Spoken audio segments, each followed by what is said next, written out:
If you think that your wife left because of something that happened last month or last year, you're wrong. By the time she filed for divorce, she has been mentally and emotionally checked out of the marriage for a really long time. And until you really understand that, you're going to stay stuck. You're going to stay stuck either in denial or blaming her, blaming yourself, and you can stay there for a really long time. Your brain will spin in circles asking, was it her? Was it me? Was any of it ever really real? Who is this person? She's like somebody I don't even know anymore. And as long as you stay stuck in that loop and you're not really understanding what she was thinking when she filed, you're going to struggle to truly heal yourself. At the end of this video, I'm going to give you a quick way to see exactly where you are in your own healing process, because understanding her, right, understanding her motivation, what she was thinking, it really isn't enough. So stay with me to the end and I'll give you a great way to do that.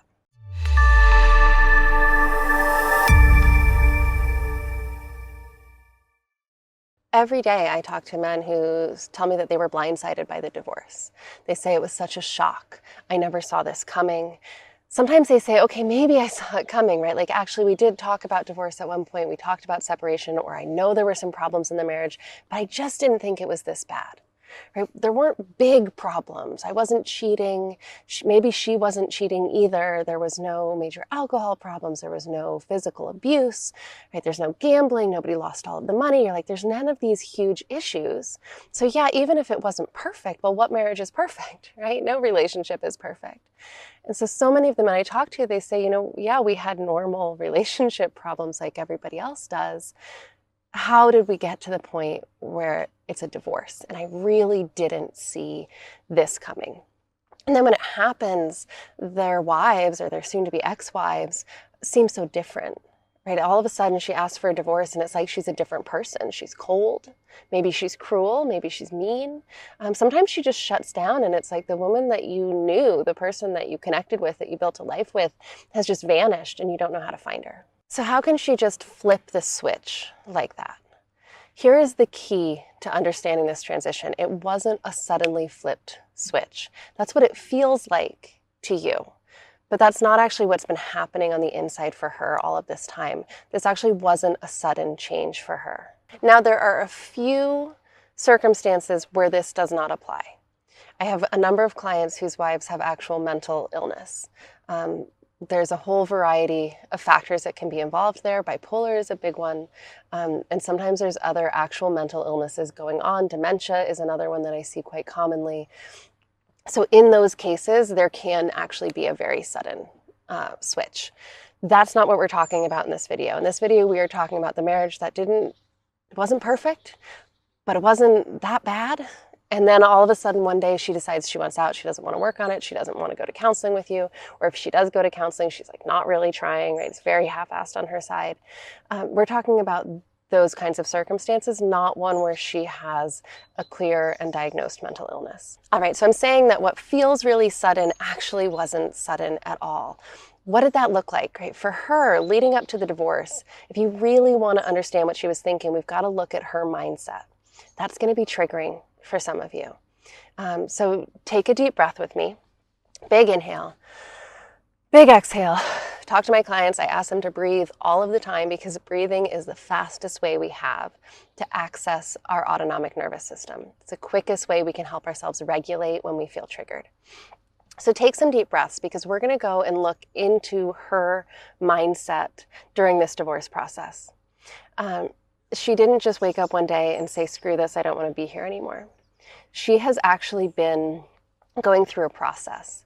It starts with emotional disconnection, where she doesn't feel close to you, she doesn't feel safe with you, or she doesn't feel connected with you. And now I'm talking about what's going on in her mind. I am not saying that this is all of your fault, right? That's a whole other topic that we'll talk about in another video. The cycles of interaction between the two of you that you played a role in and that she played a role in that lead to the emotional disconnection, right? This is not all your fault. She absolutely played a role in this too. But what she's experiencing is that emotional disconnection is present. That dance that you guys are doing between your attachment styles, between codependency, right? All of that is culminating in an emotional disconnection. She doesn't feel close to you. She doesn't feel connected with you. She doesn't feel safe with you. There's a repeated series of unmet needs. As human beings, we all have needs. And one of the things that I discover with the men that I work with is she has maybe been talking, right? Their ex-wives have been talking about their unmet needs. And once the divorce starts, the men are so eager to try to meet those needs and figure out how to fill that gap. But the reality is that they have unmet needs too. Right? If her needs in the relationship aren't being met, I guarantee that yours aren't either, right? Your needs for connection, for affection, for physical touch, your need to feel heard and seen and understood and valued and respected. She's got unmet needs, and so do you, right? The difference is that you maybe haven't been aware of them yet. Right? Most of my clients aren't aware of the depth of their own unmet needs until after we start the work that we do together in my Better Beyond Divorce coaching program. Right? It takes them a while to recognize those needs because they've been so focused on just building a life, going to work, taking care of their family, doing all of the kind of just daily tasks that keep us so busy. They never actually thought about those needs. But this is what's going on in her mind. She's noticing the emotional disconnect. She's noticing the unmet needs. Maybe she's trying to get them met. Maybe she's asking for that connection, but she's probably not doing it very well. Right? It probably is coming out as nagging or criticism or arguments, or fighting. Right? Or maybe she doesn't communicate at all. Right? Maybe she's got these unmet needs and this emotional disconnection and she's just shutting down. And so you don't know what she needs or what she wants because she's not verbalizing it. But on the inside, this is happening, and this is happening, you guys. It's not happening for a day or a week or a month. It's happening for years. And in some relationships, it's been happening for 20 years. Right? There's been an emotional disconnect. There have been unmet needs for 20 years, for 30 years sometimes. She's feeling unheard or invisible. And she goes through a grieving phase where she grieves the loss of the connection that was once there. Right? She grieves the lack of those needs being met. She grieves being unseen or unheard in the marriage. And again, she's not the only one. Right? If you look back, when was the last time that you felt truly loved? When you felt truly seen or understood or cared for deeply in your marriage? When was the last time you really felt that? It probably has been missing for you for a long time too. You just haven't been aware of it. She has. So now, when this is all coming to a head with divorce, you're feeling shocked, overwhelmed, blindsided, like this came out of the blue. You are starting the grieving process. Right? You are just now becoming aware of what's been going on in this marriage for a long time. And now you're having to face it and deal with it and feel it and move through it. She's gone through that grieving process already. And by the time she's filing for divorce, she's already reached a degree of acceptance, right, that this relationship is over. And if you guys haven't gotten it yet, I've got a great divorce survival guide for men that goes through 9 emotional stages that I see men going through in the divorce process. And they're very similar to the emotional stages of grief. And what you'll see in those stages, you can download the guide. There's a link in the video description below this video. It's called the Divorce Survival Guide for Men. What you'll see in there is that all of these different emotional stages, one of them is acceptance. And we go through so much before acceptance, all humans. We go through denial, shock, overwhelm, guilt, rage, grief, sadness, for some people despair in there. And eventually we come to a place where we can accept it, right? It's over, it's a loss, it's still painful, maybe it's still triggering, but we've really accepted that it's happening and we're able to start moving forward. Most of the time, she's already in that stage when she starts the divorce process. She's gone through this whole grieving process while you were still married. And that's usually what allows her to make the decision that, yes, it is time. It is time to file for divorce. It is time to leave this marriage. And so what's really, really hard is that now you're starting a legal process, right? And she's gone through all of this emotional roller coaster. You're just starting it. And one of the things that I encourage my clients to do is give themselves permission to slow everything down. Like she might have a timeline for this divorce that feels really fast for you. You don't have to follow her timeline. You're at a very different emotional stage than she is, and you haven't had the time to go through these stages and to feel your way through this emotional roller coaster. It's always okay to slow it down, to say, I need some time, and to really stand up for yourself and give yourself room so that you're not forced to make legal decisions, financial decisions, parenting decisions when you're in that really activated initial stages of the grieving process. So by the time we get to the point where she's actually filing for divorce, to you, it's devastating and shocking and overwhelming. But remember, she's been aware of the emotional disconnect, of the unmet needs, of not feeling seen and heard. She's been aware and she's been grieving for a long time, right? She's already gone through the denial, the grief, the shame, the despair, the rage, all of it, and come out to this acceptance point, right? And I'm not saying that she's just fine now and going to stay in acceptance. Grief is not a linear path. She's going to have lots of rebounds back through those emotions. But most of the time, by the time she files, she's gone through a lot of this already. You're just starting it. So when you've already gone through that grieving process and you're in the acceptance and you're starting to move forward, that moment, the filing for divorce, can feel like a relief. It can feel like a sense of closure. Whereas to you, at the other end of this emotional grieving spectrum, it's the opposite. It is the trigger, the huge, devastating shock and loss that can trigger despair, denial, and overwhelm. You're in a lot of pain in this moment, but you're also in danger because what you do next is going to determine the whole cascade of events that happens over the next few months. You can spiral, or you can move through the grieving process in a healthy way and rebuild yourself. There are some common traps that men fall into when they're really overwhelmed by those initial painful emotions, that shock, that denial. One of them is begging for her to come back. Right? And you are begging and trying to rescue this relationship, begging her to give you a chance, begging her to come back, but she's already in the acceptance phase, right? She may have been grieving this marriage for 2 years, right? So at this point, begging for her to come back when she's really rooted in that acceptance phase, usually it doesn't do anything except solidify her desire to leave. And it pulls you, it's so hard. It's so hard. It pulls you into such a painful cycle where you are sacrificing so much of yourself to try to convince her to come back, right? So you're taking on more blame than is yours in the divorce. You're taking responsibility for everything. You're owning everything, but you still have unmet needs. You still feel unseen, unheard, unloved, invisible.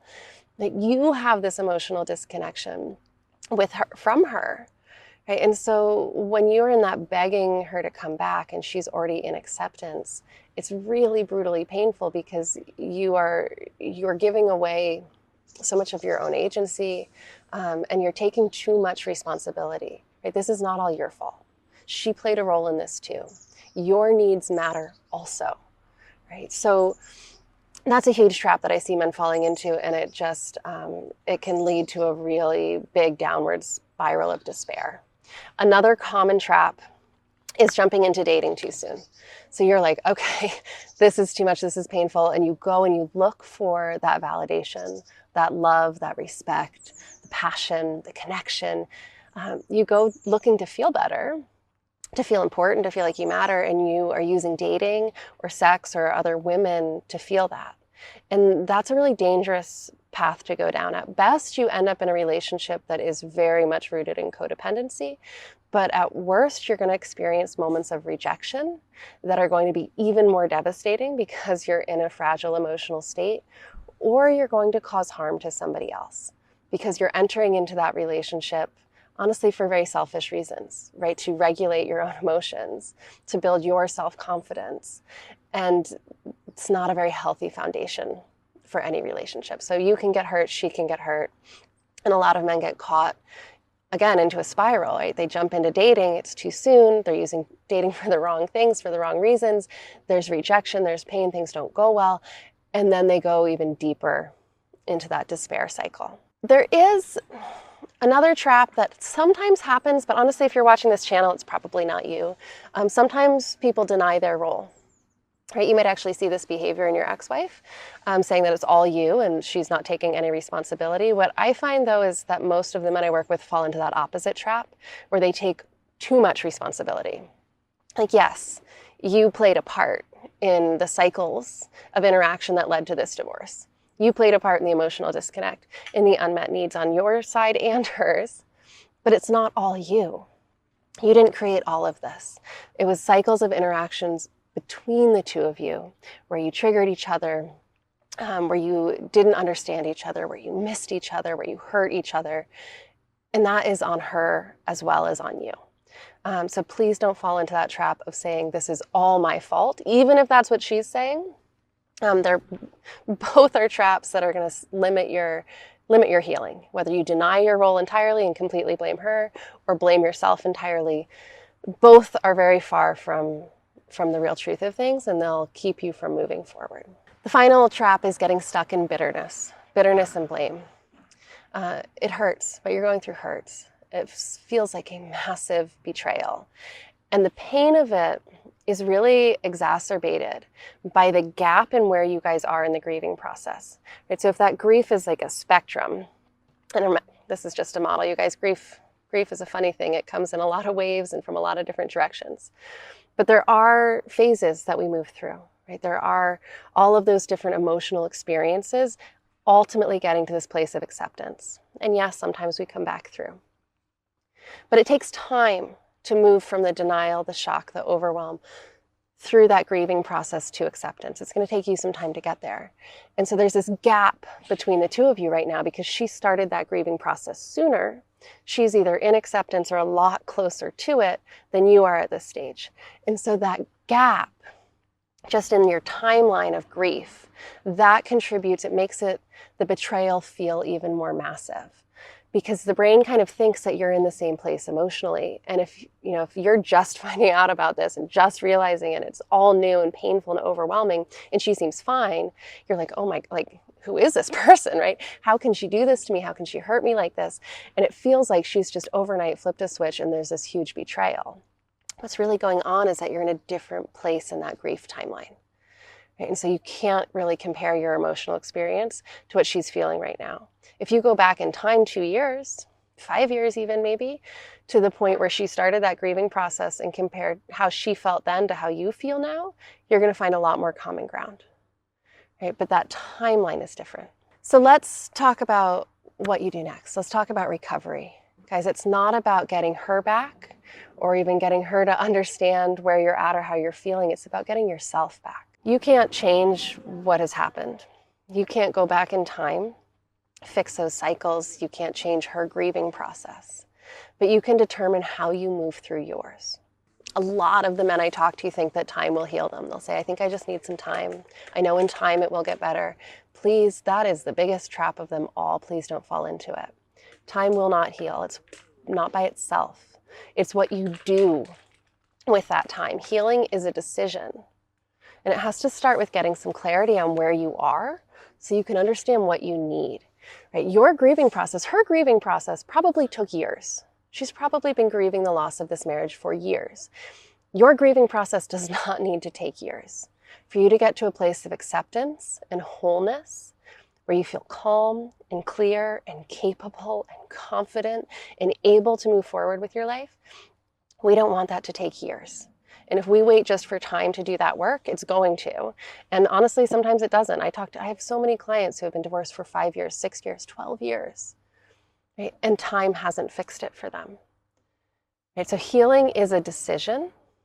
It requires action, and it starts with getting clear on where you're at so we can figure out what you need next. And I know we've been talking a lot about what's been going on in your wife or your ex-wife's mind, but the truth is that we don't really need to understand all of that. We don't need to read her mind. But you do need to learn how to read your own mind. Until you understand yourself, where you're at, what's creating the pain, what's creating the internal experience, you really can't move forward in a healthy direction. If you're not sure where you stand, if you don't know where you are in that grief timeline, if you don't know where you stand in the divorce recovery process, if you're starting to heal, if you're stuck in denial, if you're in anger, I have created a free quiz to help you figure it out. You can take the divorce recovery quiz now. The link is in the video description below. It just takes 5 to 10 minutes. You're going to go through a series of questions, and it's going to assess where you are in all of the 6 key areas where I see men's healing happen during the divorce process. So let's start this healing for you today. Let's not wait for time to do its work. Healing is a decision. It is an active process. And as soon as we understand where you're at, we can know what you need to do next. There is a way to move through this. I've had the opportunity, really the honor of walking alongside hundreds of men at this point through the divorce recovery process. And so once we pinpoint where you are, I've been able to see enough folks go through all of these different phases that I know what you need to move to the next stage. So when you go through and take this quiz, first, it's going to help you assess where you're at.